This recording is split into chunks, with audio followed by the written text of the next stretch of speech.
Okay, just going to do a little demonstration on some diorama techniques. I'm not going to go into some of the stuff that most people do, following like model railroad techniques of doing scenery and things like that. And as far as doing structures, I mean, there's lots of molds out there you can buy for making bricks, either in panels that you join together or individual bricks if you're crazy enough to have the patience to do that.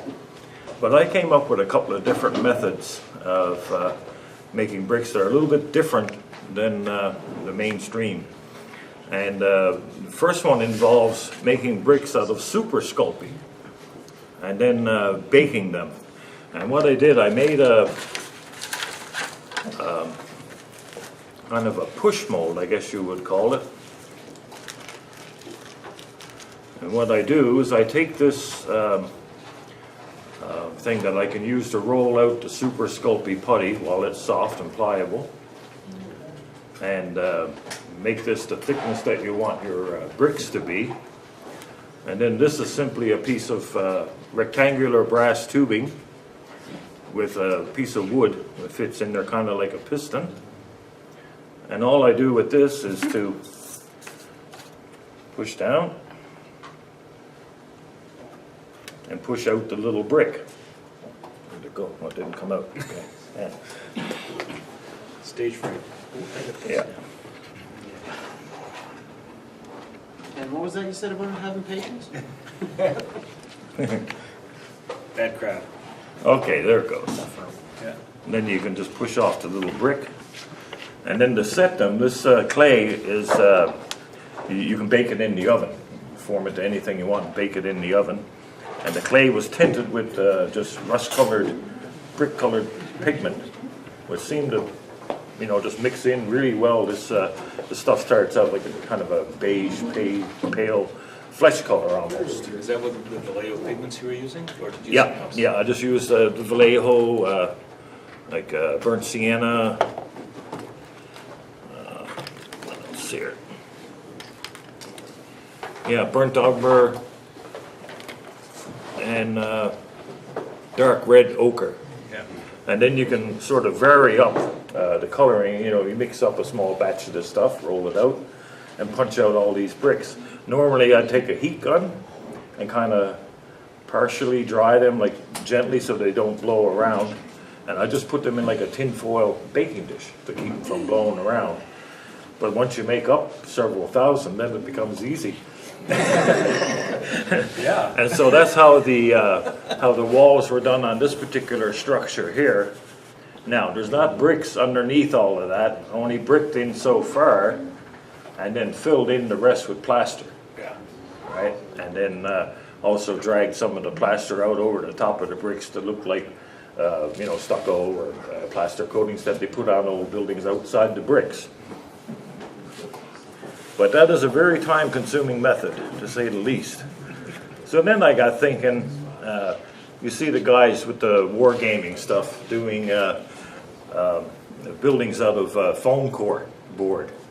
And I thought, okay, they look pretty basic because they usually, cut out a few window openings, paint them black, dry brush them gray, and you're done, right?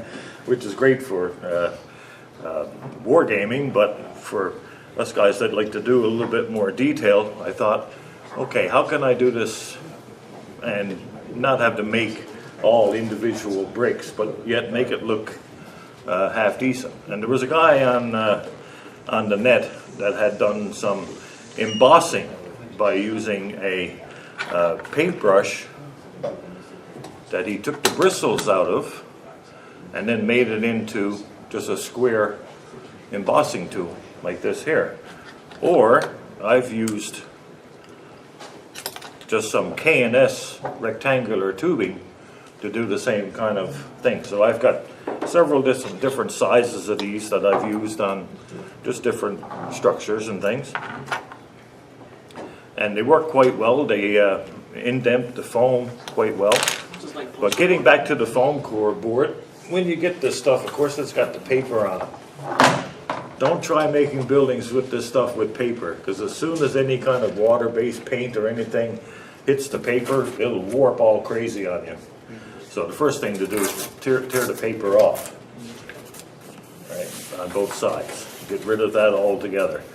And I find that the foam core board that you buy at the dollar store, it's easier to peel the paper off. The things you get at, like say, Bijan Art or Curry's, the paper is near impossible to get off. And unfortunately, they have a whole bunch of different thicknesses, but you're kind of limited. And this works out to be about 3/16 of an inch thick when you tear the paper off. Just getting it wet help? Somewhat, but usually what happens then, the paper just disintegrates and you can't get a hold of it to tear it away or anything, right? So it's better to stick with the cheaper stuff, which is bonus for us. And it comes off, fairly easy. Some not so easy. This particular one I think is Elmer's brand, and it peels right off, no problem at all. And the other thing you can do with this that I've done with it is once I've taken this paper off of here and say I want to draw on it, I take just a 1/4 inch lined graph paper and just use like 3M spray mount adhesive. And when you put it on the foam, you got to make sure that adhesive is pretty dry, or else it will attack the foam a little bit. But this makes it really easy to like cut out window openings and keep everything lined up and square when you're assembling things. So that's what I've done here with this corner of a ruined building, is I have applied the graph paper on the outside. And as you can see, I've started with doing some individual bricks on this. And the other thing with the embossing is there's a couple of stages of that where you, well, might as well just show you right from the get-go here. Now this one I'm going to do here is just a bit of cobblestone. And for that I use this kind of squarish looking tool. And I've drawn a few guidelines on the foam. And normally I would paint this with this clear coat diluted with alcohol. And it's just an acrylic polyurethane wood finish and a satin finish. And so just using the guidelines, of course, as a guide or the edge of the piece. Oops, take this out of the way. And what I do, I roll this tool along.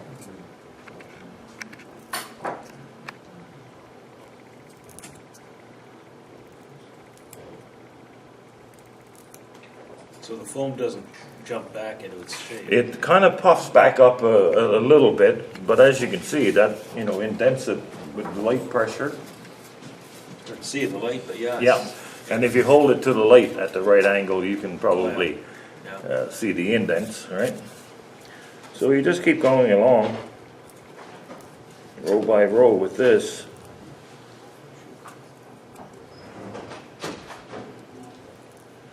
And then, of course, when you come to the next one, you have to offset by half a brick.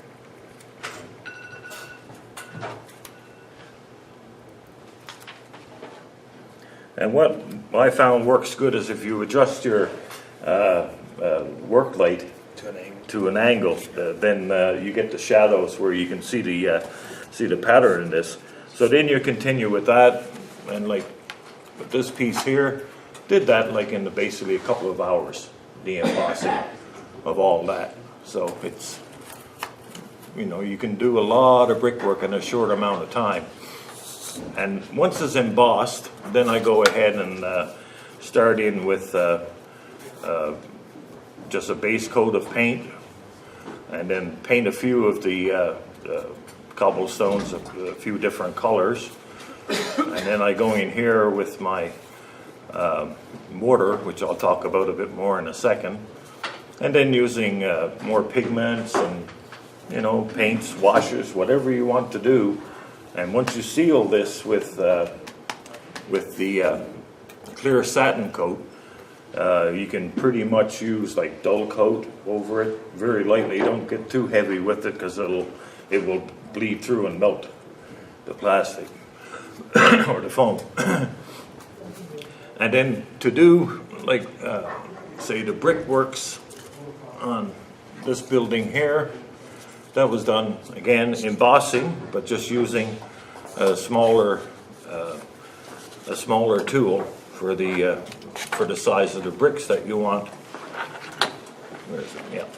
And that'll be this one here that I used on these pieces. And I'll pass that along. That's just a piece of scrap.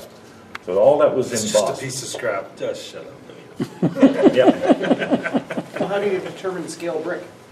Well, you look at, I mean, and one thing I found about looking up scale bricks, of course, there are common brick sizes, but they make bricks in all sizes. Now, on this building here, they'd be more like sandstone blocks or some sort of a stone block as opposed to bricks, a little bit too big for a standard size brick.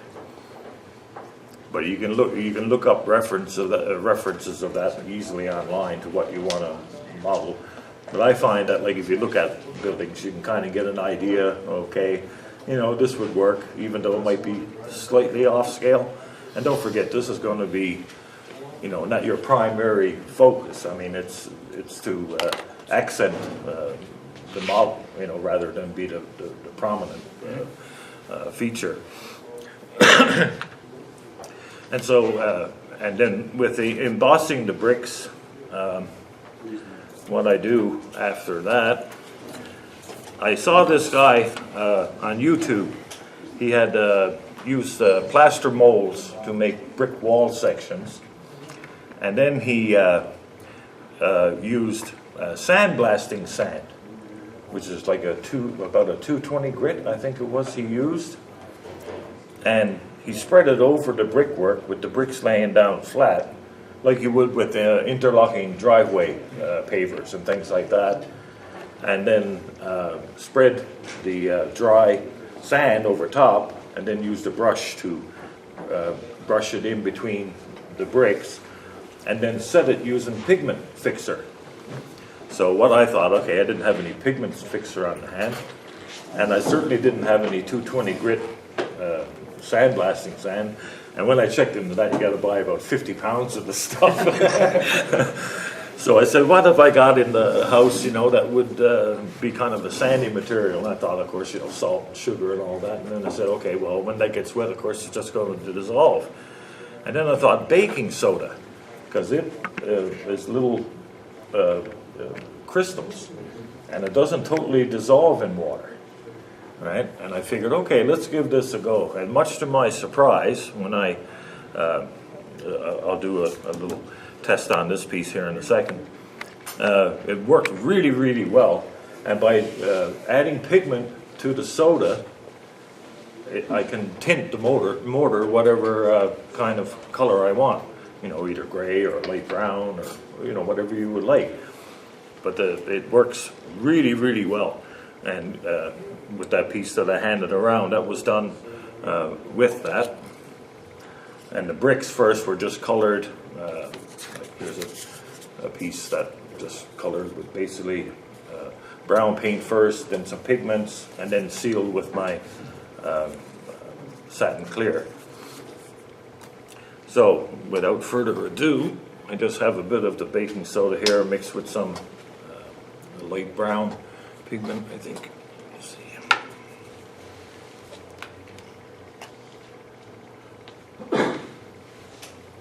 Yeah, this is kind of a grayish one here.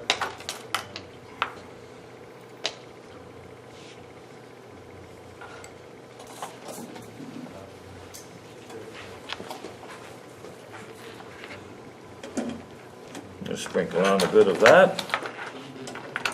And just got a soft brush.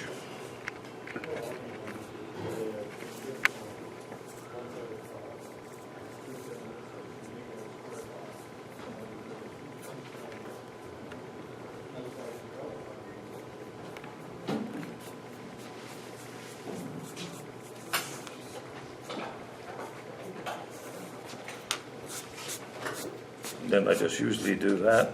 And as you can see, that goes in there pretty good. And then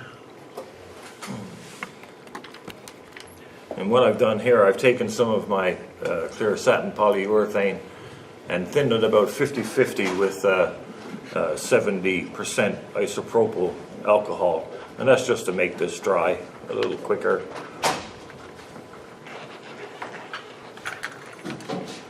And then I just kind of dab this on without, you don't want to brush it because then you'll pull the soda out of the grooves.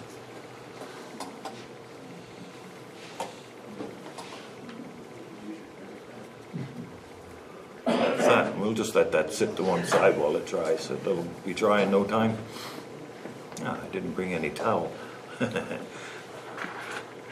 okay.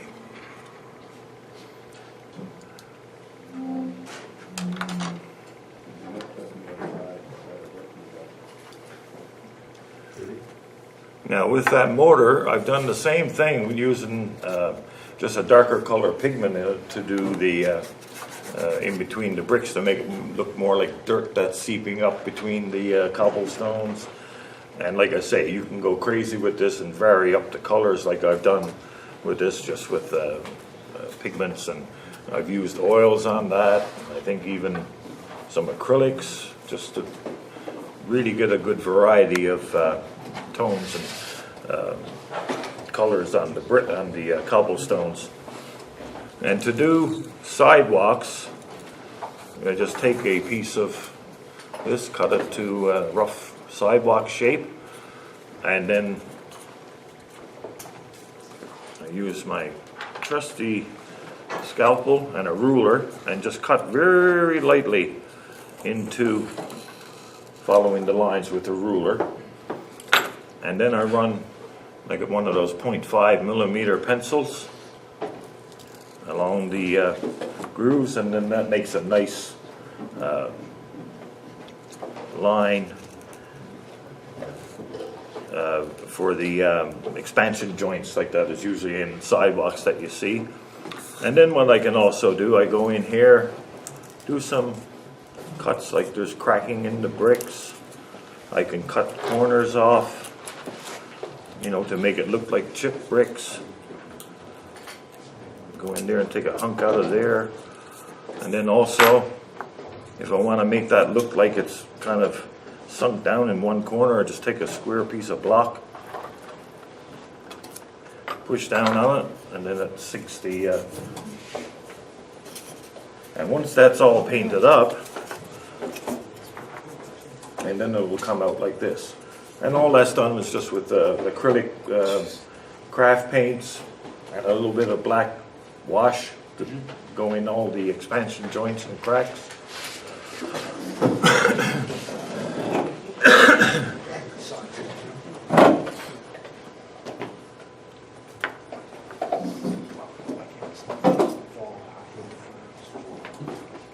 No, pass this around. This is one that's all been embossed, a few different sizes.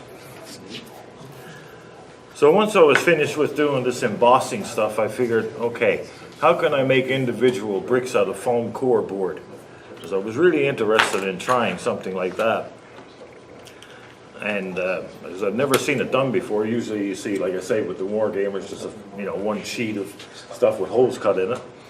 And then I thought about doing layers, like having a core layer of like concrete and rubble that would be in a brick building.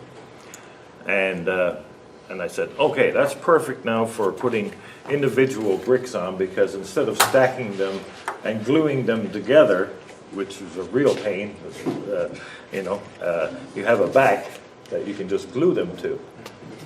And so to make the individual bricks, just taken foam core, and I painted it a tan color, and then went at it with, I think, burnt umber and dark yellow ochre pigments, and then sealed it with my varnish solution, or polyurethane solution.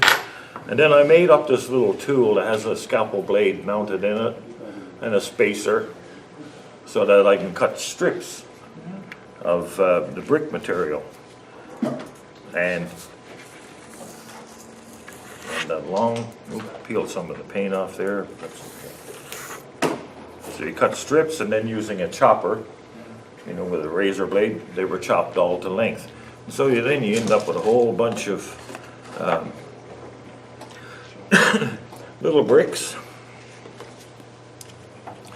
And the same thing was done with making individual bricks for this piece here, but they were done for the rubble pile here. And these were embossed, but then these are cut out.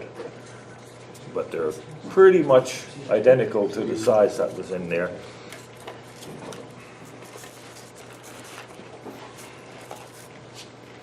So there's a few of them passing around there to the guys. And here's some that were left over from doing this. How about the hamster chop? Hamster food, yeah. Yeah. Or leftovers, or resulting. And then also for the, so anyway, you cut a whole bunch of bricks. Now, when you do that, they're only colored on two sides, right? But of course, when you're putting them on there, there's only one side that's really exposed, except for the ends and the tops, right? And then by the time you, you know, cut some of the bricks to make them look like they're broken and everything, you only really have to paint the ends of them along this surface here. So not really a big lot of painting, like you're painting individual bricks, but you get such a good variation in the color between each brick that it looks really natural, you know, that you get multiple varies of shade in there. And then for the architectural details, like, you know, lintels and things around the windows, things like that, I've just used foam from a foam container, right? Because it's a thin foam, and again, treated the same way, just painted and weathered and cut into strips and then applied on there. So everything you see on there is foam on that, right? And to do this, I have found that Gorilla brand Crazy Glue.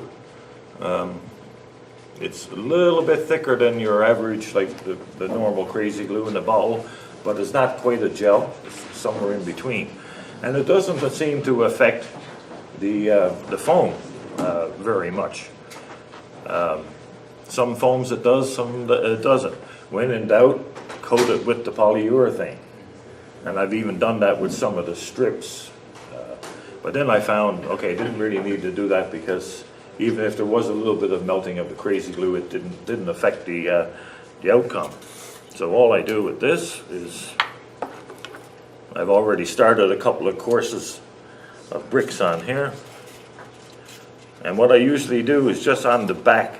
I don't put the glue on top of the bricks, but on the back face here.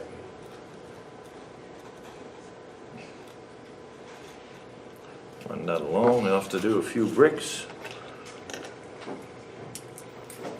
And then just using a needle and a pin vise,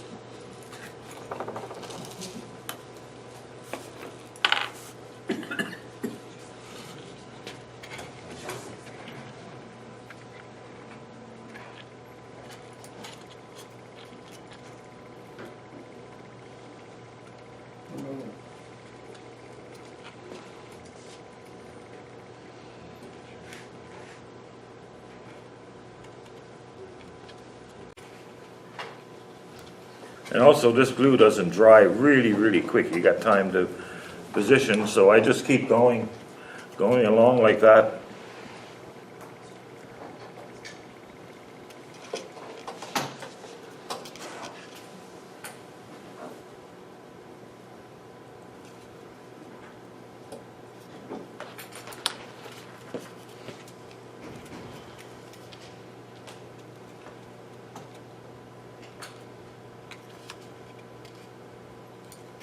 So there you go, just in a minute, you got one course of bricks. So I would say that it'd probably take you maybe an hour, of placing bricks on there.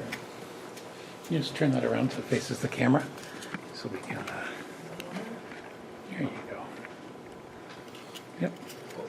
And then, once that is all completed, all the way up, I again go in with my baking soda and pigment mixture, And you just have to position this roughly vertical or horizontal rather.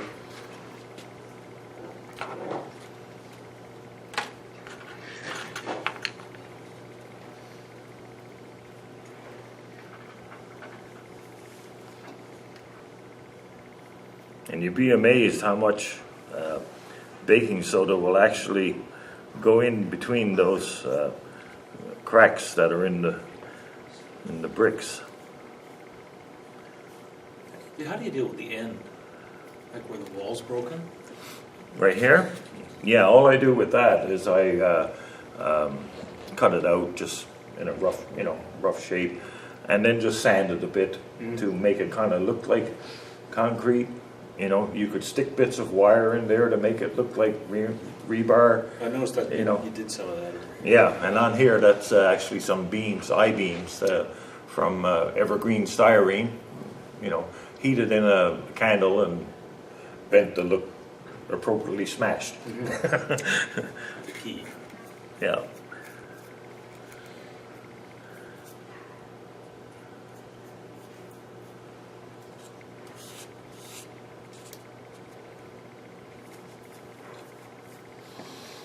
And and with doing this kind of dry mortar technique, you can also come back after it's the first application of it and add a little bit more to fill in if need be, but usually it fills in pretty good.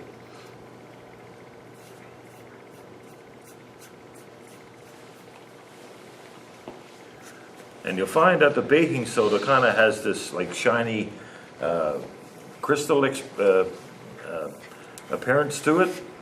But once you've used the satin varnish like once or twice on it, if there's any shininess left, like you can see any of the sort of shiny crystals, I've used dull coat, just a light, very, very light coat of dull coat, and that takes away any of that like snowy kind of glimmer to this stuff.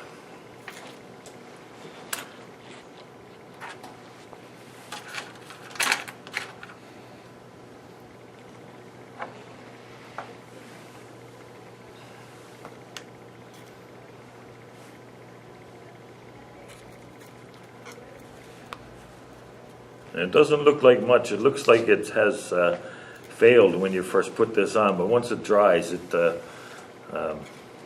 all shows back up again. We'll let that sit there too as well.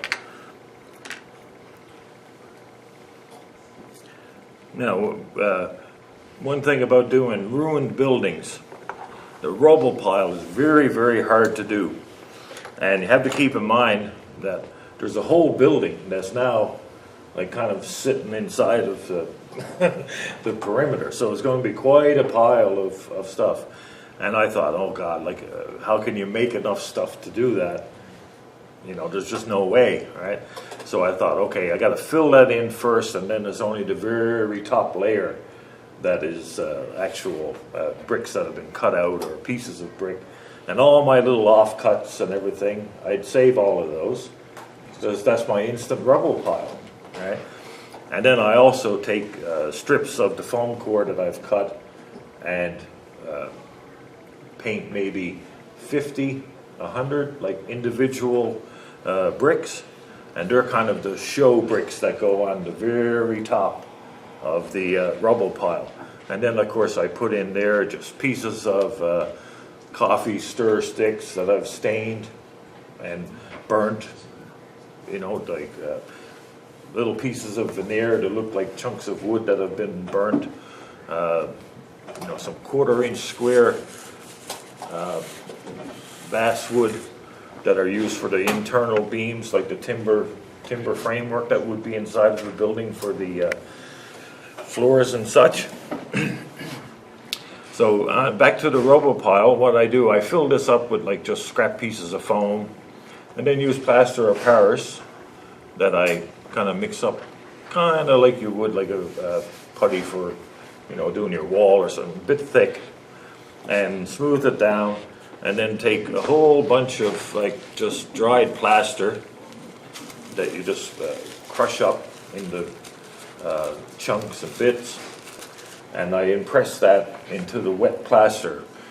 And once that's dry, then I go in and hit it with the colors that I've used for the bricks, but also leaving a little bit of white to represent like the rubble from the concrete that's in between the bricks and in the structure here. And but it gives you a good mound of rubble to start with, and then just keep adding bricks, and then some more of this. And usually I tint this with some gray pigment. I forgot to bring it. I forget the color. But anyway, a gray pigment to make it look like the mortar that has, you know, all broken up. And then of course you're also going to have like the plaster from the interior walls and things. So it's all, you know, a lot of white and kind of gray material mixed in with the bricks. So that's what I tried to strive with this. And again with this here, this has got red bricks in there rather than the yellow ones, so you just build up a mound of stuff and then put your finished bricks on top. And it looks half decent as far as a rubber pile. And in here I even put like part of a window frame, you know, just whatever. And I mean, you can go real crazy with that. I mean, you can pretty much add in like Kitchen sink. yeah, you can put a kitchen sink in there. You can put like even make some bits of furniture, you know, whatever you think would you know, look kind of neat in there. And then of course the plastruct I-beam, I made some gussets just from some angle and sheet material. I even drilled out some of the holes and put in like some simulated hex bolts and things to kind of add a little bit more detail to those areas. But all in all, it worked out to be a fairly good method. And I mean, this whole thing here probably took about a week from start to finish. And that included like cutting all the bricks and everything. And if you wanted to do full structures, I wouldn't recommend doing all the individual bricks. It's time consuming. But you can use the embossing for your just your basic walls, or if you're doing a full building that's not ruined, real easy way to make buildings with that. Because you can always, like with something like this, to be made into a building, you know, you brace the corners, make a roof for it, you know, put some shingles, like either cut from plastic sheet, like I did with the with this roof here. All those tiles on the roof are just strips of 10 thou thick evergreen styrene, and I painted the strips first and then used the chopper to chop them into the length of the tiles, and that gave a real nice variation with the color. And I only had to touch up the ends of the each of the tiles for the roof. And all this was constructed from coffee stir sticks and some veneer that I bought at Kopp's Build-All. They have rolls of veneer that's about, I think it's about 30 thou thick, around there, so 32nd of an inch thick. And that makes good for boards, you know, the fence. The fence on this unit here, that was done with veneer for the boards. And the square posts are actually those long, 1 foot long kitchen matches that you can buy. They have about 1/8 square, or you can buy strip wood, you know, from the hobby shops. And then the painting technique on this, what I do is to first stain the wood and make it look like kind of old wood, and then apply turpentine to it and let that soak into the wood a bit, and then go over it with the cheapest, crappiest acrylic paint you can find, like just, you know, dollar store craft paint. And you put it on like fairly thick, but don't brush back and forth over it. Try to do it and, you know, load the brush for each plank, and then let it dry till it's just dry to the touch, and then take some either Scotch tape or masking tape, put on it, and pull off, and it'll peel the paint right off of it so that it looks like actual peeling paint, because that's what it is. You know, you can see the edges of the paint when you get up close. And then I use a needle with some oil color on it to punch in to make the nails in the board to look like nail heads, and to make it look like the rust stains have streaked down. Just need a damp, a soft brush with a little bit of thinner for the oil paint, and just barely damp, and just drag it straight down, and it will streak the rust streaks down over the boards. And then the windows for this guy here, they were all scratch built from just evergreen styrene strip, and I used a jig to and use the chopper to cut out the pieces so that they're all the same dimension, and then use a little spring-loaded jig that I made up to kind of assemble all the parts in the jig, and then just hit all the joints with glue, and then paint and weather like you would. And that's one thing in 1/35th scale. I haven't seen too much in the way of in scratch building materials as far as like windows and doors.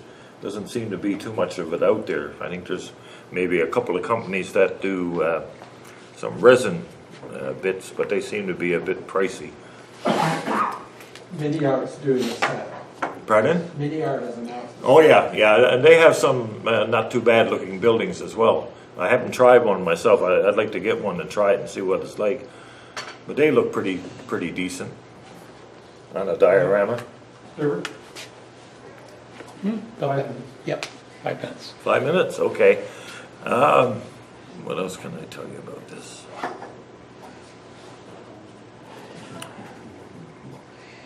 Oh yeah, the other thing I do with, in particular with cobblestone. Like say if you want to, if you ever see a cobblestone road, usually where, you know, cars or vehicles have passed, they're all kind of dipped down and uneven and everything. Well, before I even start doing any embossing, let's say if there was like a vehicle track here, you take tin foil, ball like that, just really like push down.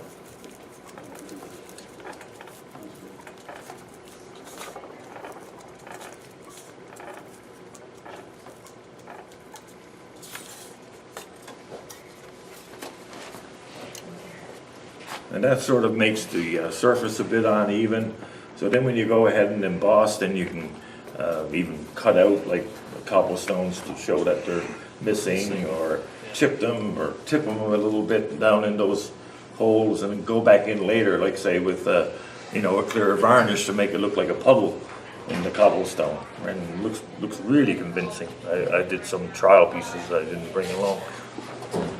But anyway, guys, here's this piece now that the mortar has dried in.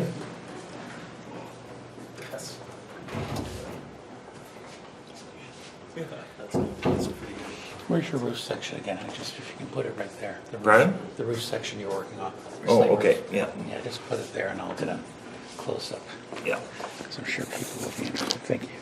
But anyway, it's worthwhile giving this a try. And this little cutter here, even though this is homemade, you can buy at the hobby shops a balsa stripper for cutting your own strip wood, and that'll make it a little easier than having to make up something. But anyway, give it a try with this stuff. Great little material for diorama techniques. So just be sure, so that clear coat you put on, you put that on before you emboss, or after you emboss, or both? Or Usually after. after? Yeah, yeah, put that on to kind of seal it, and then go ahead and paint it, and then add this, and don't use baking powder, it's got to be soda. Right, the baking powder will just totally dissolve. But it, and where this stuff is in a real fine grain, it almost looks like, you know, the graininess that would be in mortar, so. And don't confuse your vinegar with water. Good science project. All right. Well, Yeah. I want to thank you. Yeah. No, you're welcome. I Awesome demo. hope it's helpful, and if there's Yeah. any questions, like, feel free to ask. And we'll be posting this on our YouTube channel this week. So, Yeah. thank you.